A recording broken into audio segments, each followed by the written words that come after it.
So you think you can write 50,000 words in 30 days? Well, you probably can. So last video I talked about how I finished NaNoWriMo. I wrote more than 50,000 words in 28 days. So I thought I'd share a little bit about how I did that and about how you too can do it. I was heavily on Twitter during NaNoWriMo, and I actually saw one NaNoWriMo participant who finished in 10 days, which was crazy. And I personally believe she probably had already started her project and just finished it in that 10 days, because 50,000 words in 30 days, 50,000 words in 10 days means that she was writing 5,000 words a day. And while, yes, that's possible, James Patterson apparently had a 10,000 word a day goal that he wrote when he, was it James Patterson? I'll get back to you on that. Nope, not James Patterson, Michael Crichton. 10,000 words a day was what he wrote.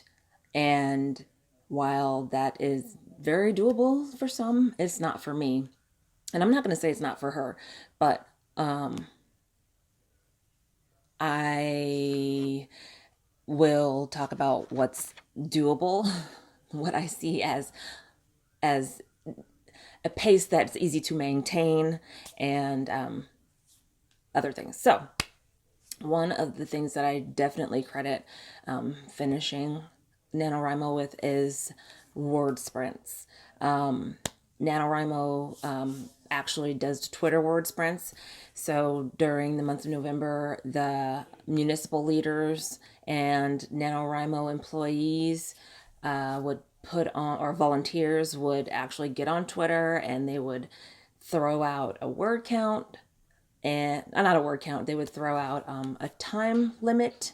So 5 minutes, 10 minutes, 20 minutes, 25 minutes. One even did odd numbers like 8 minutes, 12 minutes, things like that, up to 30 minutes, where all you do is just write. And they would, throw out a prompt, maybe like lost.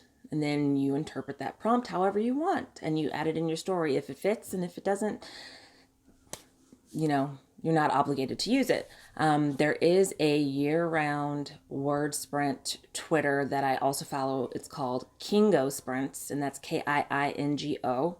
And I'm still getting notifications from them. I have to turn off my notifications for Twitter, but they put on word sprints all day, every day for 365 days a year. So word sprints definitely are helpful when you are trying to hit a writing goal. And if you're trying to write 5,000 words or 50,000 words in 30 days, I think word sprints are super helpful. And speaking of Twitter, Twitter is super helpful just because the writing community on Twitter, if you tap into it, is very encouraging, is very understanding, and they can sympathize and empathize with you and your writing goals. So if you're post on Twitter, hey, I'm planning to write 50,000 words in January, or whatever, month you happen to be in, it doesn't have to be November. Hashtag writing community, hashtag am writing. Definitely, you will find encouragement there. Also, start following other writers if you don't already, because a lot of them will follow you back, and you guys can start a dialogue, and it's fun, and it's nice to get to know other people who understand what you're going through. Because if you don't have a writing community, or if you have people around you that don't understand what you're talking about when you're saying, I can't get over this plot hump, or maybe you have writer's block and you want to, basically you want somebody who understands you. The writing community on Twitter is definitely way to go. There's others. Reddit has a writing community. Facebook, there are a lot of Facebook groups for writers, depending on what you write. And like if you're a fiction writer or a nonfiction writer, if you're a copywriter.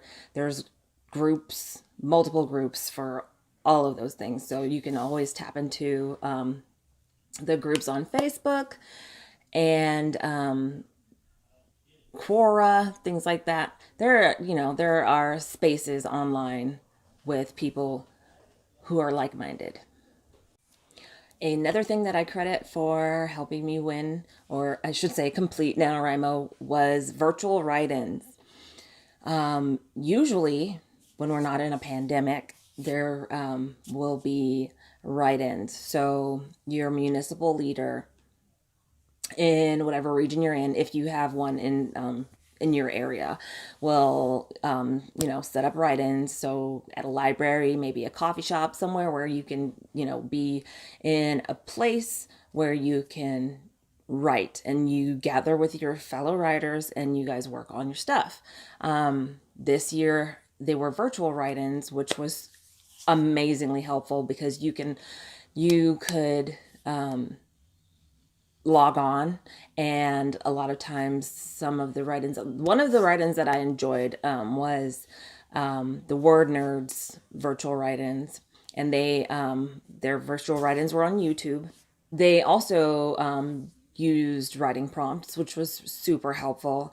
And it's nice to know that other people, and in these write-ins there'd be more than 100 people. There's more than 100 people writing at the same time as you, and that was super helpful and encouraging, especially seeing the word counts. There were some astronomical word counts. People would hit 1,000 words in 15 minutes. Others would hit 200 words in 15 minutes, maybe 16 words in 15 minutes. But there's no judgment. It was just write, time's up, what's your word count, and then a little bit of discussion. So that's always helpful, and it was super helpful and encouraging for me to know that I wasn't the only one sitting at my computer trying to pound out 50,000 words in 30 days.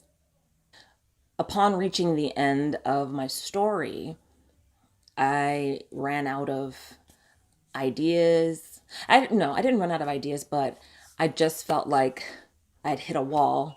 And at about 40,000 words, I was like, what else? Like, what can I add to continue to add to my word count? And I was not blocked, but I think I was lacking motivation.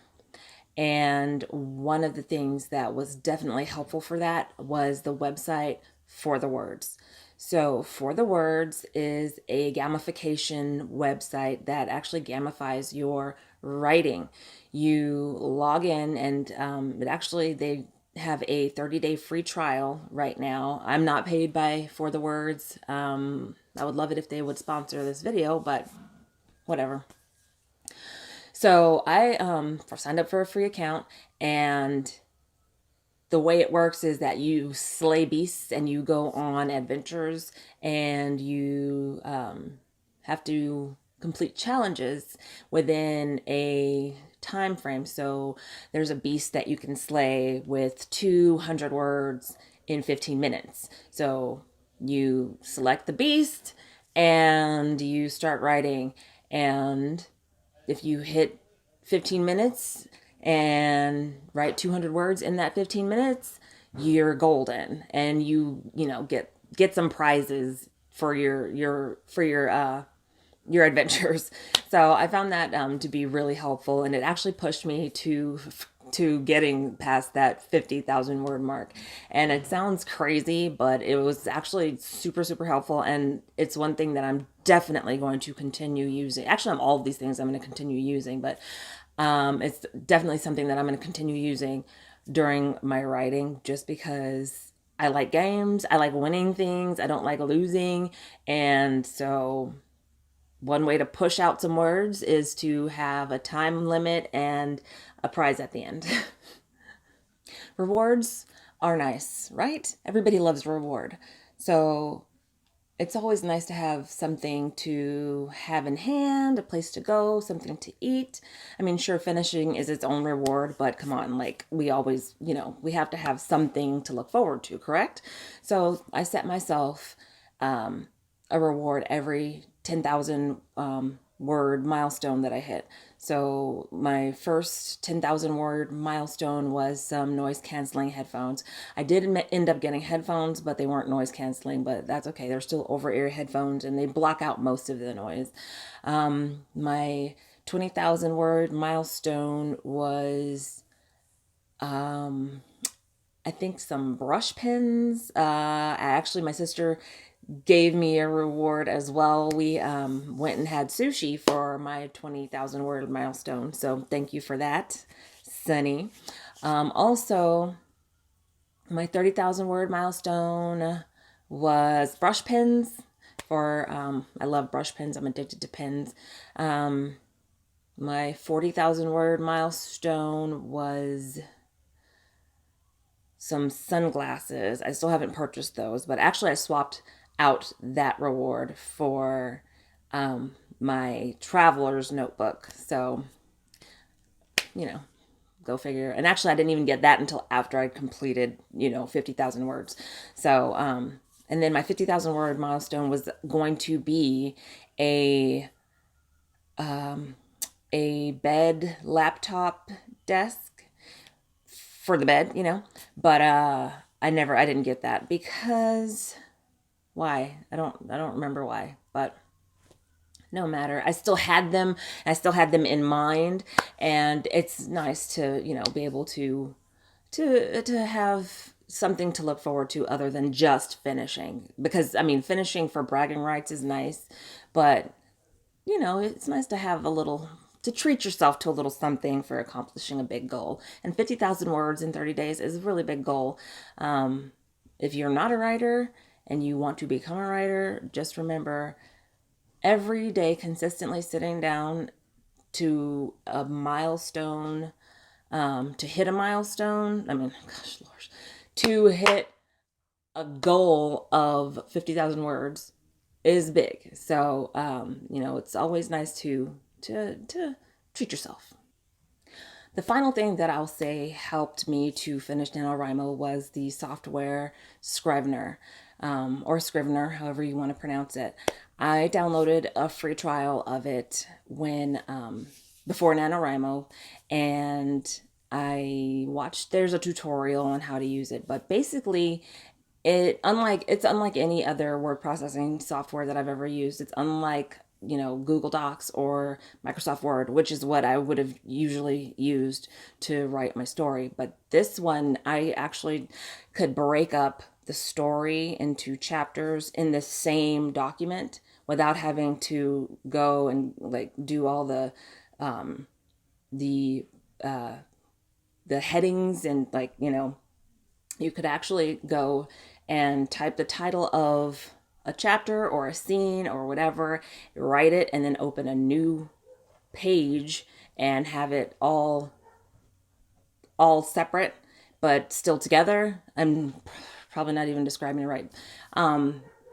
It was super helpful, and upon winning, I got a discount code to download, to save 50% off on the software, which was great because I did use that discount code and I bought it. That was another reward that I set for myself as well, was to get that software. So that was super helpful, and I'm so glad for it. But I'd say if anybody is thinking about doing NaNoWriMo, do it. It is definitely going to test your limits. It's gonna it's gonna test your resolve, your ability to maintain. But it's a really good experience. There's people that have won. There's a person that I on Twitter am friends with who has won 19 out of 20 times they've participated. I've participated 3 times. This is my first win. And in 2017, when I participated, I only wrote like 4,000 words.